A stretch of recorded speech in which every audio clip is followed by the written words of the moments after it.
Le réveillon de Noël, je travaillais dans ce petit café. J'avais à peine de quoi payer mon propre loyer. Mais quand j'ai vu ce vieil homme seul, affamé, sans argent pour manger, j'ai fait quelque chose d'impulsif. J'ai payé son repas avec mes derniers euros. Il m'a remercié avec des larmes dans les yeux et est parti dans la nuit froide. Je ne pensais plus jamais le revoir.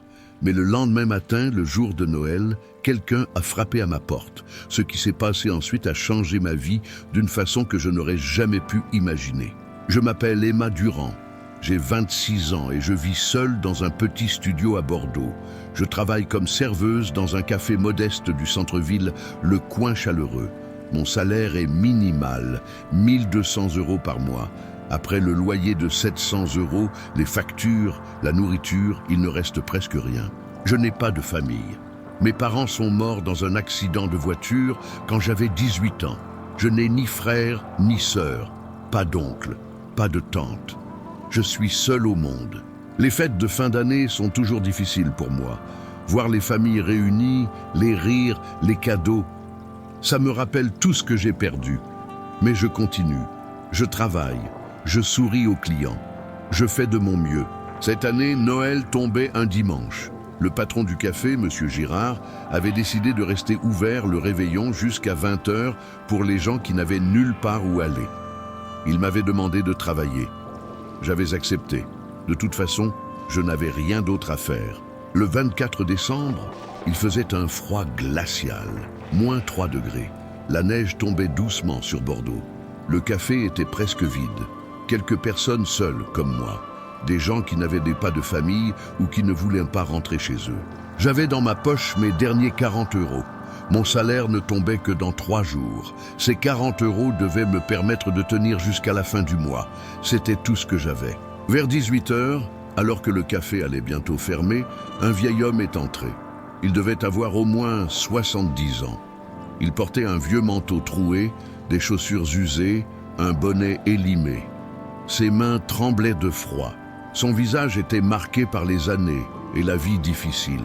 Il s'est assis à une table dans le coin et m'a regardé avec des yeux fatigués mais pleins d'espoir. Ce qui allait se passer dans les minutes suivantes allait déclencher une chaîne d'événements que je n'aurais jamais pu prévoir. Je me suis approché de sa table pour prendre sa commande. De près, j'ai vu à quel point il était amaigri. Ses vêtements flottaient sur son corps. Il avait l'air d'avoir faim, vraiment faim. Il m'a demandé timidement s'il pouvait avoir un café et peut-être un sandwich. Puis, il a sorti de sa poche une poignée de pièces. Il les a comptées lentement avec ses doigts tremblants. 2,50 €. C'était tout ce qu'il avait. Il m'a regardé avec embarras et m'a demandé combien coûtait le sandwich le moins cher. Je lui ai répondu que le sandwich jambon-beurre coûtait 4,50 €. Son visage s'est affaissé. Il a dit qu'il comprenait, qu'il prendrait juste un café alors. Un petit café à 2 €. Il garderait les 50 centimes pour le lendemain. Quelque chose s'est brisé dans mon cœur à ce moment-là.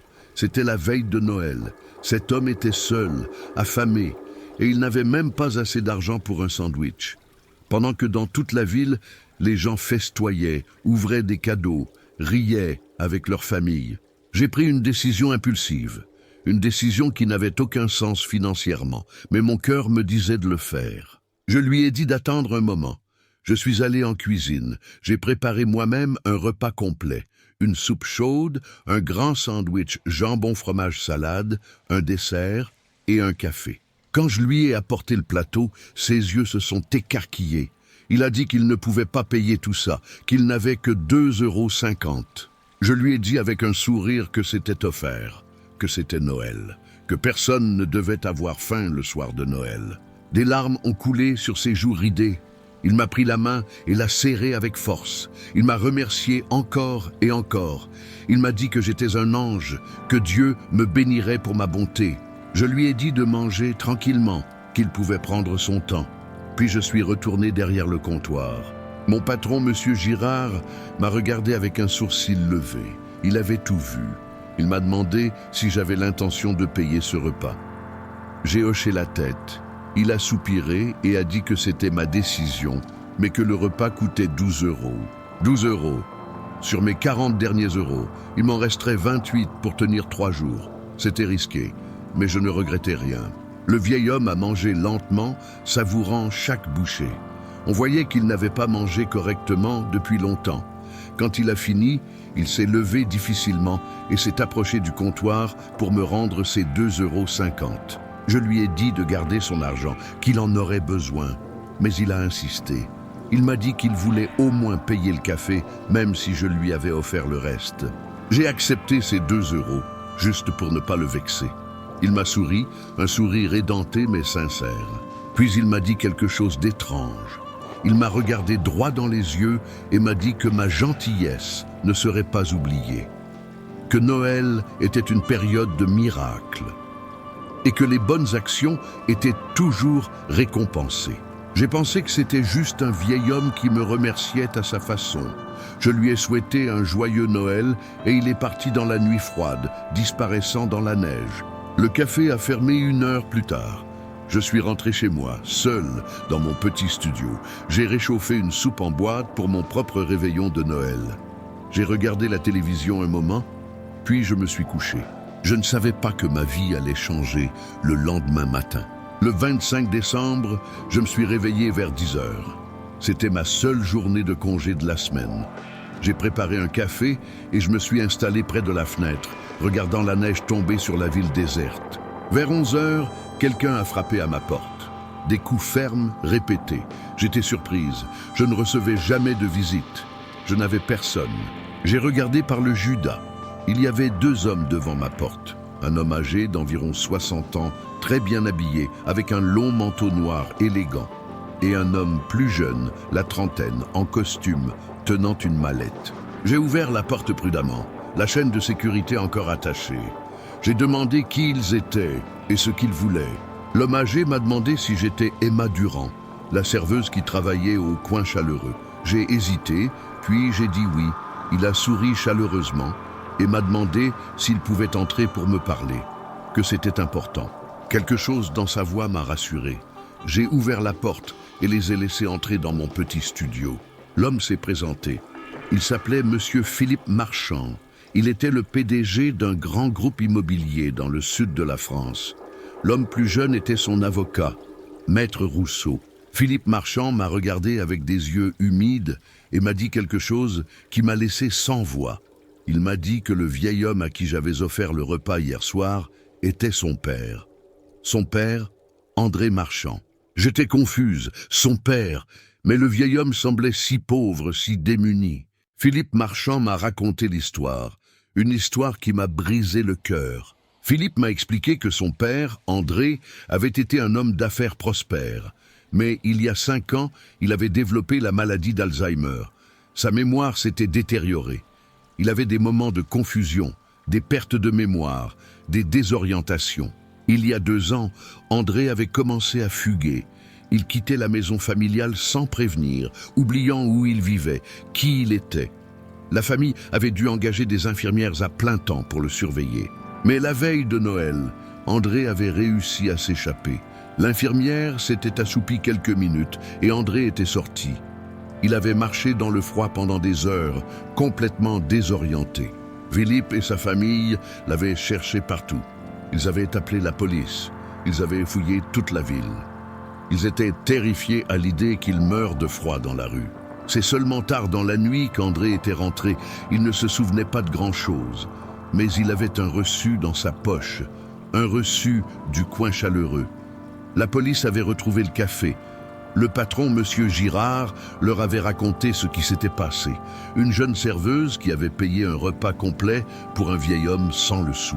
Philippe avait immédiatement su qu'il devait me retrouver, pas seulement pour me remercier, mais pour faire quelque chose de plus. Philippe Marchand avait les larmes aux yeux en me parlant. Il m'a dit que je ne pouvais pas comprendre ce qu'il avait ressenti en apprenant que quelqu'un avait pris soin de son père, que dans un monde où tant de gens ignorent les sans-abri, les personnes âgées, les gens en difficulté, j'avais choisi la compassion. Il m'a dit que son père aurait pu mourir de froid cette nuit-là, qu'un repas chaud l'avait probablement sauvé, que ma gentillesse avait sauvé son père. Puis l'avocat, Maître Rousseau, a ouvert sa mallette. Il en a sorti des documents. Philippe m'a expliqué qu'il voulait me remercier d'une façon significative. Pas juste avec de l'argent, mais avec quelque chose qui changerait vraiment ma vie. Maître Rousseau a posé 3 enveloppes sur ma petite table. La première enveloppe contenait un chèque. 50 000 euros. 50 000. J'ai cru que j'allais m'évanouir. Philippe a dit que c'était pour me remercier, pour me donner une sécurité financière, pour que je ne sois plus jamais dans une situation où 40 euros étaient tout ce que j'avais. La deuxième enveloppe contenait un contrat de travail. Philippe m'offrait un emploi dans son entreprise, un poste de chargé des relations humaines. Salaire, 3 000 euros par mois, avec des avantages, une assurance santé complète, des congés payés généreux. Il m'a dit que si j'acceptais, je commencerais après la nouvelle année, que je recevrais une formation complète, que mon expérience comme serveuse, mon contact avec les gens, ma compassion, était exactement ce dont son entreprise avait besoin. La troisième enveloppe contenait des clés d'appartements. Philippe m'a expliqué que son groupe immobilier possédait des centaines d'appartements à Bordeaux. Il m'offrait un appartement de 2 pièces, dans un beau quartier. Le loyer serait symbolique, 200 euros par mois. C'était l'un des appartements réservés aux employés de l'entreprise. Je pleurais, je tremblais, je ne pouvais pas croire ce qui m'arrivait. J'ai bégayé que c'était trop, que je ne méritais pas tout ça, que j'avais juste offert un repas. Mais Philippe a secoué la tête. Il m'a dit que j'avais fait bien plus que ça, que j'avais montré de l'humanité quand tant d'autres auraient détourné le regard, que j'avais traité son père avec dignité et respect quand il ressemblait à un sans-abri. Il m'a dit que cette récompense n'était pas seulement pour moi, c'était sa façon d'honorer la bonté dans le monde, de montrer que les bonnes actions comptent, qu'elles sont vues, qu'elles sont récompensées. J'ai accepté. Comment aurais-je pu refuser ? Ma vie a été transformée du jour au lendemain. Le 26 décembre, Philippe m'a aidé à emménager dans mon nouvel appartement. C'était magnifique, lumineux, spacieux, avec une vraie chambre, un salon, une cuisine moderne. J'avais l'impression de rêver. Le 8 janvier, j'ai commencé mon nouveau travail. L'équipe m'a accueilli chaleureusement. La formation était excellente. J'ai découvert que j'aimais ce travail. Parler aux gens, les aider, résoudre leurs problèmes. Mais le plus beau cadeau que Philippe m'a fait, ce n'était ni l'argent, ni l'appartement, ni le travail. C'était la famille. Philippe m'a invité à rencontrer son père, André. Cette fois, André était dans un bon jour, lucide et présent. Il ne se souvenait pas clairement de notre rencontre au café, mais quelque chose dans ses yeux s'est illuminé quand il m'a vu. Philippe, sa femme Isabelle et leurs 2 enfants m'ont accueilli dans leur famille. Ils m'ont invité au dîner du dimanche, aux fêtes familiales, aux anniversaires. Pour la première fois depuis la mort de mes parents, je n'étais plus seul. J'avais une famille, pas par le sang, mais par quelque chose de plus fort, la compassion, la gratitude, l'amour. Aujourd'hui, 1 an après ce réveillon de Noël, ma vie est méconnaissable. J'ai un travail que j'adore, un bel appartement, des économies, des amis, une famille. Mais surtout, j'ai appris une leçon que je n'oublierai jamais. La gentillesse compte. Chaque petit geste de compassion a un impact. Même quand on pense que personne ne regarde, même quand on ne s'attend à rien en retour. André est décédé il y a 3 mois. Sa maladie a progressé rapidement. Mais dans ses derniers moments lucides, il m'a reconnu. Il m'a pris la main et m'a dit merci. Merci d'avoir été là cette nuit de Noël. J'étais à ses funérailles. J'ai pleuré comme si j'avais perdu mon propre grand-père, parce que d'une certaine façon, c'était devenu ça, ma famille. Philippe m'a dit que son père parlait souvent de moi dans ces moments de lucidité, qu'il l'avait inspiré à créer une fondation pour aider les personnes âgées atteintes d'Alzheimer et les sans-abri. La fondation André Marchand aide maintenant des centaines de personnes chaque année. Et je suis devenu bénévole pour cette fondation, utilisant mon temps libre pour aider d'autres personnes comme j'avais aidé André. Cette histoire a changé ma compréhension de la vie et de la générosité. Quand j'ai payé ce repas avec mes derniers euros, je ne pensais pas à une récompense. Je ne m'attendais à rien. Je voulais juste qu'un vieil homme ne passe pas Noël le ventre vide. C'était un geste simple, motivé par le cœur. Mais cet acte simple a déclenché quelque chose d'extraordinaire. Il a sauvé une vie Il m'a donné une famille. Il a inspiré une fondation qui aide maintenant des centaines de personnes. Je ne raconte pas cette histoire pour me vanter. Je la raconte pour vous inspirer, pour vous montrer que la bonté n'est jamais perdue, qu'elle se propage comme des ondes dans l'eau, qu'elle revient vers nous de façon inattendue. Vous ne savez jamais qui se tient devant vous. Cette personne âgée dans la rue pourrait être le père de quelqu'un qui vous changera la vie. Ce sans-abri pourrait avoir une histoire incroyable. Cette personne en difficulté pourrait devenir votre plus grand ami. Mais même au-delà de ces considérations, il y a quelque chose de plus important. Faire le bien est une récompense en soi. Savoir que vous avez aidé quelqu'un, même un peu, même brièvement, donne un sens à la vie. Les 12 € que j'ai dépensés ce soir-là représentèrent presque tout ce que j'avais. C'était un sacrifice. Mais ce sacrifice a été récompensé 1000 fois. Pas seulement matériellement, mais émotionnellement, spirituellement. Si vous retenez une chose de mon histoire, que ce soit ceci: soyez généreux, même quand vous avez peu. Soyez compatissant, même quand c'est difficile. Aidez, même quand personne ne regarde. Parce que quelqu'un regarde toujours, l'univers voit, la vie note. Et d'une façon ou d'une autre, la bonté revient toujours. Ce réveillon de Noël, quand j'ai vu André seul et affamé dans ce café, j'aurais pu dire que je n'avais pas les moyens, que ce n'était pas mon problème, que j'avais mes propres difficultés. Mais quelque chose en moi a dit non, a dit que même avec peu, on peut partager, que même dans la difficulté, on peut être généreux, que Noël, c'est exactement ça, donner sans compter. Aujourd'hui, chaque Noël, je retourne au coin chaleureux. Non pas pour y travailler, mais pour offrir des repas à tous ceux qui en ont besoin. Philippe m'accompagne. Nous payons pour tous ceux qui entrent sans argent. C'est devenu notre tradition. Parce que nous n'oublions jamais ce soir où un simple repas a tout changé. Les miracles de Noël existent, mais ils ne tombent pas du ciel. Ils naissent dans le cœur des gens qui choisissent la bonté. Des gens ordinaires qui font des choses extraordinaires. Des gens comme vous, comme moi, comme nous tous quand nous choisissons l'amour plutôt que l'indifférence. Joyeux Noël, et n'oubliez jamais, votre gentillesse compte toujours.